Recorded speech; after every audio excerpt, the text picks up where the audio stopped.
শাক-পাচলিৰ দাম যথেষ্ট পৰিমাণে বৃদ্ধি পাইছে আৰু বজাৰত অভাৱ ঘটিছে শাক-পাচলিৰ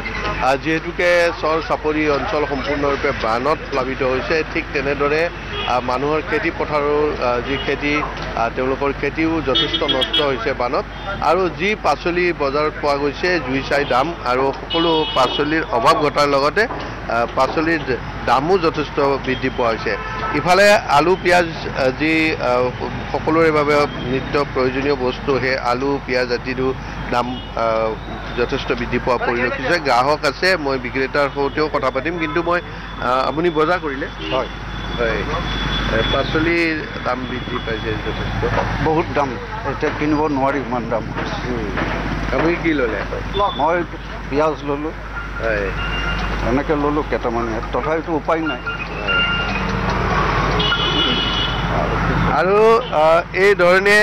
এতিয়া দেখা পোৱা গৈছে যে যিসমূহ শাক-পাচলিৰ দাম মই বিক্ৰেতা আছে মই তেওঁৰ পৰা জানিব বিচাৰিম আলু পিঁয়াজৰ কিমান দাম আলু পিঁয়াজ আলুটো আপোনাৰ 35 টকা আৰু পিঁয়াজ 50 আৰু ভোল 60 টকা আছে বিলাহী 80 টকা চলি আছে 80 টকা কি 80 টকা কিলো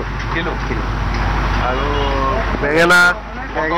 বেঙেনা পটল আপোনাৰ 80 টকাই প্ৰায় আপুনি কিনিব আহিছেনে কিনিব আহিছিলোঁ যিটো বহু বস্তুৰ দাম বাঢ়ি গ'ল আগে মানুহ চলা অসুবিধা হয় 100 টকাত কোনো বস্তু তলতে নাপায় গতিকে জনসাধাৰণৰ মানুহবিলাক অসুবিধা হয় পানী কাৰণে জলকীয়াৰ দাম 100 টকা চব বস্তু 100 টকাত আজিকালি একোৱে নাপায় জনসাধাৰণ ৰাইজে কেনেকৈ চলে মানুহ হাজিৰা কৰা মানুহ চলা অসুবিধা 1 কেজি আলুৰ দাম 40 টকা 1 কেজি পিঁয়াজ যদি 50 টকা হয় এখন বাকী 100 টকা কি পাম আমি কওকচোন সেইটো বিষয়ত জনলাভ কম হেৰিৰ কাৰণে ৰাইজে ধৰিব লাগে ইমান বস্তুৰ দাম কিয় হ'ল কি কাৰণে হ'ল চাপ্লাই কৰা বস্তুৰ দাম বেছি জনসংখ্যা বেছি সেইটো কৰিবলৈ মানুহ নাই এই বিষয়ে আমাক সহযোগ কৰে আমি সেইটো কামনা কৰোঁ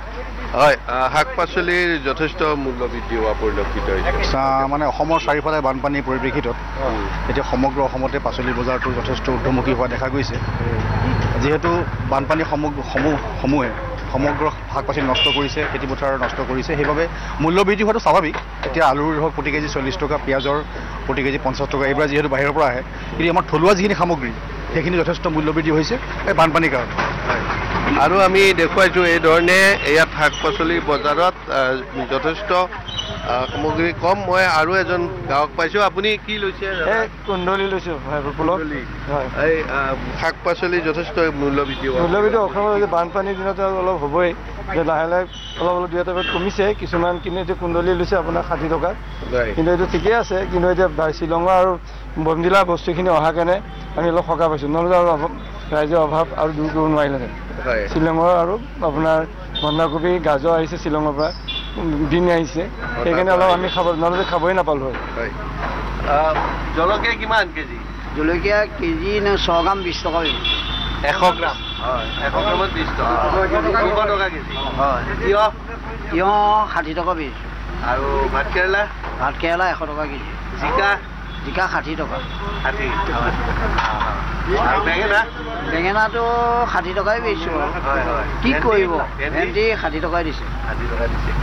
আপুনিও চাগে আপুনি ভেন্দি কিনিছোঁ এতিয়া এই তেখেতে 20 টকা পোৱা গৈছে কিন্তু কেজি ল'লে 60 টকা বুলি ক'লে আৰু গতিকে মানে এতিয়া এইটো দুৰ্ভিক্ষৰ দিন বুলি ক'ব লাগে পুলক কুমাৰ ডেকা আপোনাক এই মুহূৰ্তত ধন্যবাদ জনাইছোঁ।